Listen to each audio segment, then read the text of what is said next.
रात में कसाई अपनी दुकान में बैठा है। अरे आज तो एक भी कस्टमर नहीं आया अभी तक। अभी वहाँ दो पुलिस वाले आते हैं। चलो दुकान बंद करो। क्यों सर?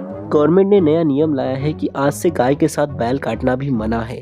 गुजरात में जो पहले एनिमल प्रिजर्वेशन एक्ट था उसके तहत गाय को काटना तो पूरी तरीके से मना था, लेकिन जो बैल थे उन्हें काटा जा सकता था अगर वो बूढ़े या फिर अगर वो बच्चे ना दे सके तो।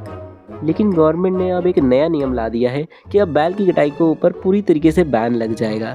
समझे बच्चों? अरे अब मैं क्या करूँगा, ये तो हमारा खानदानी बिजनेस था, अब हम लोग क्या करेंगे?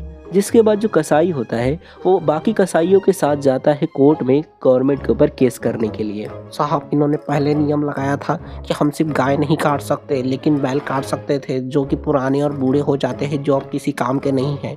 लेकिन अब इन्होंने ये नियम ला दिया है कि अब बैल भी काटना मना है। ये तो हमारा फंडामेंटल राइट्स हमसे छीनने की कोशिश कर रहे हैं। हम लोग अगर काटेंगे नहीं तो हम लोग कमाएंगे कैसे? पर आर्टिकल 19(1)(g) और आर्टिकल 21 की बात की जा रही है, जो कि right to carry on business और राइट टू लाइवलीहुड के बारे में बात करता है। उसके बाद जो जज है वो गवर्नमेंट से पूछती है कि आपने ऐसा क्यों किया। देखिए जज साहब, हम जो ये कर रहे हैं वो आम जनता के लिए ही कर रहे हैं। हम पशु पक्षियों को बचाना चाहते हैं, क्योंकि जो बूढ़े बैल होते हैं वो भी बहुत काम के होते हैं। उनका गोबर यूरिन जो होता है वो खाद के लिए काम आता है, तो वो भी इकोनॉमिक वैल्यू रखते हैं। इसलिए हम ये नहीं कह सकते हैं कि वो किसी काम के नहीं हैं, इसलिए हमने उसके ऊपर पूरा रिस्ट्रिक्शन बैन लगा दिया। इसके बाद जो जज है वो अपना फैसला देता है कि क्योंकि जो बैल है वो बूढ़ा होने के बाद भी कुछ इकोनॉमिक वैल्यू रखता है, इसलिए उसके ऊपर जो रिस्ट्रिक्शन है वो रहेगी एंड उसे काटना बैन कर दिया जाएगा। जिस वजह से ये जो केस है वो कसाई हार जाता है और गवर्नमेंट ऑफ गुजरात ये केस जीत जाती है। यही बनता है हमारा landmark case state of Gujarat versus Mirzapur मोती कुरैशी कसाब जमात,